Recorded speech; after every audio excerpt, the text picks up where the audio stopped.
All right, today we're going to do something a little different. We're going to build a computer. But, not with screwdrivers and wires, but with ideas. We're going to strip it all the way down to its most basic logic to really get how these machines that run our entire lives actually work. And it all starts from one single, really simple concept. So let's just start with the big question right out of the gate.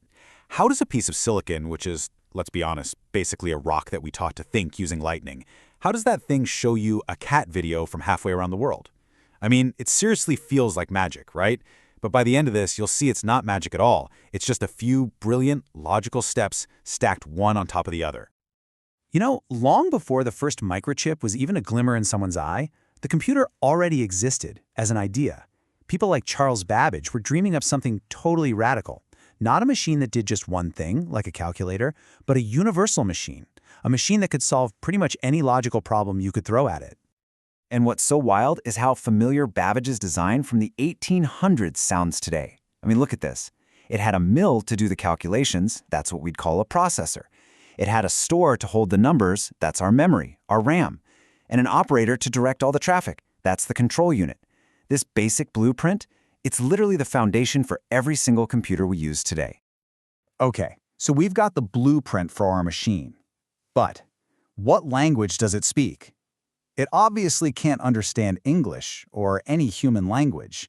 So every single thing, every word, every photo, every sound, every cat video has to be translated into the simplest, most basic language you can possibly imagine, the language of zeros and ones. And that brings us to the bit pattern. A bit, which is just short for binary digit, is nothing more than a 0 or a 1, an on or an off. By stringing them together in different sequences, we can create a kind of universal alphabet. It's a lot like Morse code, really, but instead of dots and dashes, you just have endless combinations of those two states, on or off, true or false, 0 or 1.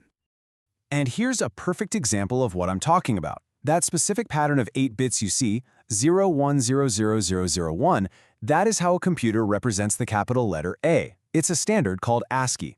Every single character you type, every pixel on your monitor, it's all just a unique pattern, just like this one. That's it. So let's see how this simple idea builds up into something more complex, like a digital image. To store the color of just one tiny pixel, we could use a 24-bit pattern for something called true color. That gives us like over 16 million color options. Amazing detail.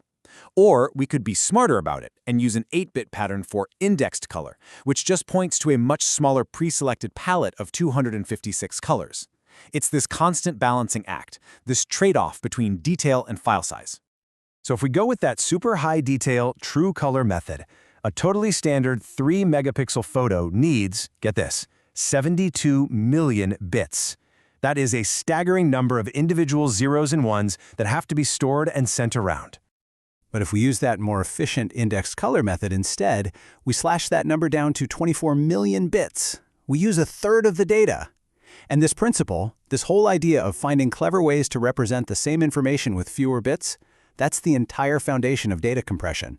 It's the reason we can stream movies and not have to wait 3 days for them to download. Okay, so we've figured out how to store pretty much anything as a pattern of bits. Awesome. But storing data is one thing. How do we get the computer to actually do something with it? Well, we have to give it instructions. And now we're getting into the world of programming. Before a programmer writes a single line of code, they have to pick a paradigm. And you should think of this less like a specific language, like Python or C++, and more like a style or a philosophy.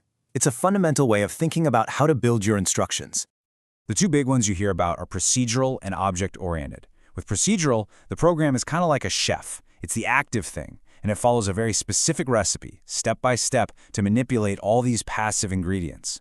But in the object-oriented world, it's totally different. It's more like a stage full of actors. You have all these active objects that have their own behaviors, and the program is what happens when they all start interacting with each other. So now our computer understands data, and it understands instructions. But honestly, the real power, the real game changer, comes when our computer starts talking to other computers.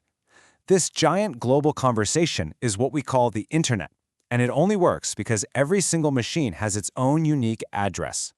And that address is the IP address. IP stands for Internet Protocol. And what is it? Well, at its core, it's just another 32-bit pattern. But this pattern's job is to uniquely identify a device's connection to the network. The absolute easiest way to think about it is as a postal address, but for your computer. I'm sure you've seen an address that looks something like this before, right? 192.168.1.1. This format, with the dots, is really just a convenient, human-friendly way to write out that super long 32-bit string of zeros and ones. It's way easier for us to read and remember. And just like your home address, an IP address has different parts. The first part, the prefix, is like the street name. It gets the data to the right neighborhood, the right network. The second part, the suffix, is like the house number. It makes sure the data gets to your specific computer on that network. It's that simple. So let's take stock. We've got data, we have instructions, and we have a network connecting everything. We've basically built an incredibly powerful calculator and a global communication device. But what if we could take all these same building blocks and create a machine that learns? This is the frontier. This is artificial intelligence. And a huge concept here is the neural network. It's a system that's literally modeled on the structure of the human brain. It's filled with these digital neurons. And here's the key difference. Instead of programming it with an explicit rule for every single possible situation, you train it. You just show it thousands or millions of examples, and you let it figure out the patterns for itself. And what's so cool is we can actually see that learning process right here. This table shows a super simple digital neuron called the perceptron.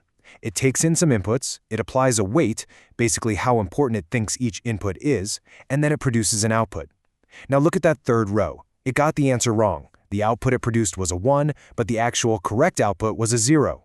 So what does it do? It takes action. It decreases its internal weight. It learns from its mistake. Now imagine this happening millions of times a second. It just keeps getting better and better. And that really brings us full circle, doesn't it? We went from this abstract idea of a universal machine to the simple language of bits, to networks that connect them all across the globe, and finally to systems that can actually learn from experience.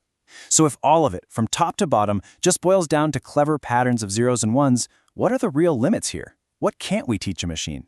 That's a question we're all only just beginning to figure out.